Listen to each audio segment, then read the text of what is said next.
जय भोलेनाथ दोस्तों। भगवान भोलेनाथ की कृपा आप पर और आपके पूरे परिवार पर सदैव बनी रहे। दोस्तों, आज मैं लेकर आई हूँ आपके लिए रविवार प्रदोष व्रत कथा, जिसको सुनने मात्र से ही भगवान शिव और माता पार्वती की कृपा बरसने लगती है। पर उससे पहले दोस्तों, अगर आप हमारे चैनल पर नए हैं तो प्लीज़ चैनल सब्सक्राइब करें, लाइक करें और शेयर करें।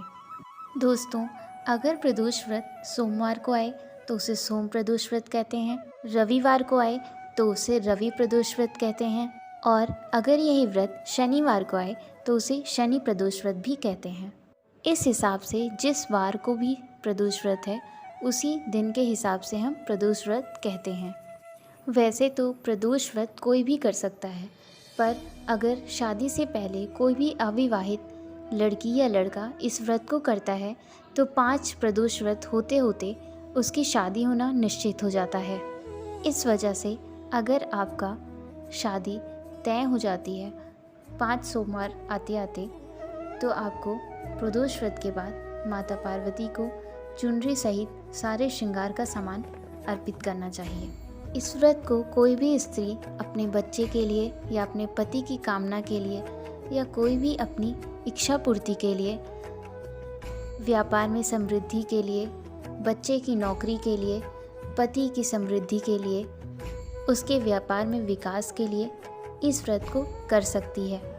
इस व्रत को कम से कम 5 बार करना चाहिए, या फिर 11 या फिर 21 या फिर 51। आप अपनी इच्छा अनुसार इसे सालों साल या 7 साल या 11 साल भी कर सकते हैं। तो आइए जानते हैं प्रदोष व्रत की पूरी जानकारी। जिस दिन आपको व्रत रहना है उस दिन आप सुबह जल्दी उठिए, स्नान करिए, नित्य का सारा काम कर लीजिए। उसके बाद भगवान सूर्य को जल चढ़ाइए, भगवान गणेश की आराधना कीजिए। उसके बाद एक हाथ में पुष्प लेकर और अक्षत लेकर संकल्प लीजिए कि हे शिव शंकर, आज से मैं आपका ये व्रत करने जा रही हूँ या जा रहा हूँ। कृपा कर आप मेरी मनोकामना की पूर्ति कीजिए, हमारे व्रत की पूरी तरह से सिद्धि हो, इसका आशीर्वाद दीजिए। और अगर किसी भी तरह से कोई भी गलती होती है, कोई भी भूल चूक होती है, तो कृपा कर उसे माफ़ कीजिए। इसके बाद भगवान शंकर का आसपास कहीं मंदिर हो या उनके शिवलिंग पे, अगर आपके घर के अंदर ही है, तो उन पर पंचामृत, गंगा जल या सिर्फ शुद्ध जल से ही उनका अभिषेक करें। भगवान भोलेनाथ बहुत ही भोले हैं, वो मन से आराधना करने पर ही बहुत प्रसन्न हो जाते हैं और कामना की पूर्ति बहुत जल्दी करते हैं। बस आपको शंकर भगवान, माता पार्वती का स्मरण, ध्यान पूरी श्रद्धा के साथ सच्चे मन से करना चाहिए। इसके बाद भगवान को धूप दिया जलाएं, दिया कोशिश करें तो घी का जलाएं। उसके बाद भगवान की पूजा आराधना करके दिन भर आपको नमक रहित रहना है, मतलब आपको नमक नहीं खाना है। भगवान शिव का एक मंत्र ओम नमः शिवाय या फिर ओम श्री शिवाय नमस्तुभ्यम का जप करते रहें। ध्यान रखें कि आपको दिन में सोना नहीं है, आपको दिन में कुछ भी गलत नहीं करना है, किसी के साथ किसी को अपशब्द नहीं बोलना है, किसी का अनादर नहीं करना है, किसी के लिए कुछ गलत सोचना नहीं है। आप दिन भर फलाहारी रह सकते हैं, जल पी सकते हैं, बस आपको ध्यान रखना है कि आप नमक से बनी हुई किसी भी चीज़ को नहीं खा सकते। इसके बाद शाम होते होते आपको दोबारा से स्नान करना है। स्नान करके आपको प्रदोष काल में भगवान शिव का स्मरण करना है, उनकी पूजा करना है। प्रदोष काल मुख्यतः 5 बजे से शाम के 7:30 बजे के टाइम को माना जाता है। इसके बाद आप किसी भी शिव शंकर के मंदिर में जाएं, वहाँ पर आसन बिठा के बैठ जाएं। अगर आप आसपास कोई मंदिर में नहीं जा सकते तो आप अपने घर में ही भगवान शंकर की पूजा कर सकते हैं। उसके बाद भगवान शंकर का ध्यान करें, विधि अनुसार जैसे आपने सुबह पूजा की वैसे ही शंकर भगवान की पूजा आराधना करें। उसके बाद सबसे पहले आप गंगा जल मिला हुआ जल अर्पित करें, उसी से भगवान का अभिषेक करें। उसके बाद अगर आपके पास उपलब्ध है तो गाय का शुद्ध दूध लेकर उससे भगवान शंकर का अभिषेक करें। उसके बाद भगवान शंकर को थोड़ा सा दूर्वा चढ़ाएं। फूल, धतूर, मदार, इन सब की पत्तियां हैं या फल हैं तो वो भी भगवान को आप अर्पित कर सकते हैं। भगवान शंकर को सफ़ेद और नीले फूल बहुत पसंद है, तो आप भगवान को अपराजिता का पुष्प अगर आपको मिलता है तो वो ज़रूर से चढ़ाएं। अन्यथा आप पीला या सफ़ेद फूल भी भगवान को अपनी इच्छा अनुसार या उपलब्धता के अनुसार चढ़ा सकते हैं। इसके बाद भगवान को भोग लगाने के लिए आप उन्हें खीर का प्रसाद या किसी भी तरह से बना हुआ सफ़ेद मिठाई आप भगवान को भोग की तरह चढ़ा सकते हैं और शंकर भगवान को कुछ ना कुछ थोड़ा बहुत दक्षिणा भी चढ़ाएं। इसके बाद भगवान शंकर का प्रदोष व्रत कथा सुने या फिर खुद भी पढ़ सकते हैं। उसके बाद भगवान शंकर की कपूर से आरती करें। उसके बाद मंत्र का जप करें। कर्पूर गौरम करुणावतारम संसार सारम भुजगेंद्रहारम सदा वसंतम हृदयारविंदे भवम भवामी सहितम नमामि। फिर हाथ में जल लेकर भगवान शंकर से प्रार्थना करें, मैंने जो भी पूजा अर्चना की वो सब आपके लिए अर्पित है और जो भी भूल चूक हुई उसके लिए मैं आपसे क्षमा याचना करती हूँ। फिर घर आकर जो खीर का प्रसाद आप भगवान शंकर को चढ़ाए हो वो अपने घर के सदस्यों में, बच्चों में बांट दें। उसके बाद खुद भी सूर्यास्त के बाद आप भोजन के साथ उस खीर के प्रसाद को ग्रहण करें। ऐसा करने से भगवान शंकर बहुत प्रसन्न होते हैं और आपकी इच्छा की पूर्ति बहुत जल्दी होती है।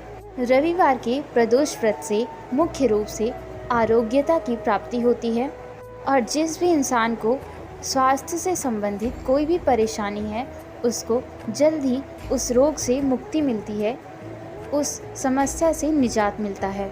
इसका मतलब कि वो इंसान उस बीमारी से छुटकारा पा जाता है और हमेशा के लिए निरोगी हो जाता है। अब मैं आपको सुनाती हूँ रवि प्रदोष व्रत की कथा। प्रदोष व्रत हर महीने के दोनों पक्षों की त्रयोदशी तिथि को रखा जाता है।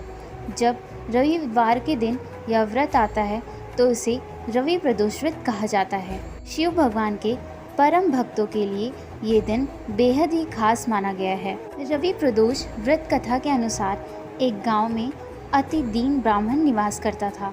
उसकी साध्वी स्त्री प्रदोष व्रत किया करती थी। उसे एक ही पुत्र रत्न था। एक समय की बात है, वह पुत्र गंगा स्नान करने के लिए गया। दुर्भाग्यवश मार्ग में चोरों ने उसे घेर लिया और वे कहने लगे कि हम तुम्हें नहीं मारेंगे, तुम अपने पिता के गुप्त धन के बारे में हमें बता दो। बालक दीन भाव से कहने लगा कि बंधुओं, हम अत्यंत दुखी दीन हैं, हमारे पास धन कहाँ है। तब चोरों ने कहा कि तेरे इस पोटली में क्या बंधा है। बालक ने निसंकोच कहा कि मेरी माँ ने मेरे लिए रोटियां दी हैं। यह सुनकर चोरों ने अपने साथियों से कहा कि साथियों, यह बहुत ही दीन दुखी मनुष्य है, अतः हम किसी और को लूटेंगे। इतना कहकर चोरों ने उस बालक को जाने दिया। बालक वहाँ से चलते हुए एक नगर में पहुँचा। नगर के पास एक बरगद का पेड़ था। वह बालक उसी बरगद के वृक्ष की छाया में सो गया। उसी समय उस नगर के सिपाही चोरों को खोजते हुए उस बरगद के वृक्ष के नीचे पहुँचे और बालक को चोर समझकर बंदी बना राजा के पास ले आए। राजा ने उसे कारावास में बंद करने का आदेश दिया। ब्राह्मणी का लड़का जब घर वापस नहीं लौटा तब उसे अपने पुत्र की बहुत चिंता हुई। अगले दिन प्रदोष व्रत था। ब्राह्मणी ने प्रदोष व्रत किया और भगवान शंकर से मन ही मन अपने पुत्र की कुशलता की प्रार्थना करने लगी। भगवान शंकर ने उस ब्राह्मणी की प्रार्थना स्वीकार कर ली। उसी रात भगवान शंकर ने उस राजा को स्वप्न में आदेश दिया कि वह बालक चोर नहीं, उसे प्रातःकाल छोड़ दे, अन्यथा उसका सारा राज्य वैभव नष्ट हो जाएगा। प्रातःकाल राजा ने शिव जी की आज्ञा अनुसार उस बालक को कारावास से मुक्त कर दिया। बालक ने अपनी सारी कहानी राजा को सुनाई। सारा वृतांत सुनकर राजा ने अपने सिपाहियों को उस बालक के घर भेजा और उसके माता पिता को राज दरबार में बुलाया। उसके माता पिता बहुत ही भयभीत थे। राजा ने उन्हें भयभीत देकर कहा कि आप भयभीत ना हो, आपका बालक निर्दोष है। राजा ने ब्राह्मण को 5 गांव दान में दिए, जिससे कि वे सुखपूर्वक अपना जीवन व्यतीत कर सके। भगवान शिव की कृपा से ब्राह्मण परिवार आनंद से रहने लगा। अतः जो मनुष्य रवि प्रदोष व्रत को करता है वह सुखपूर्वक और निरोगी होकर अपना पूर्ण जीवन व्यतीत करता है तथा उसके जीवन में खुशहाली आती है। दोस्तों, आपको हमारी ये वीडियो कैसी लगी, प्लीज़ कमेंट बॉक्स में जय भोलेनाथ लिखकर ज़रूर से हमें बताएं। ऐसी ही वीडियो हम लाते रहेंगे और आपकी ऐसी सहयोगिता के लिए बहुत बहुत धन्यवाद। डिस्क्रिप्शन बॉक्स में मैंने भगवान के कुछ मंत्र और विधियां भी डाल रखी हैं।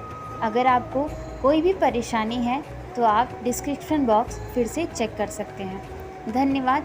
मिलते हैं एक ऐसे और ही वीडियो के साथ।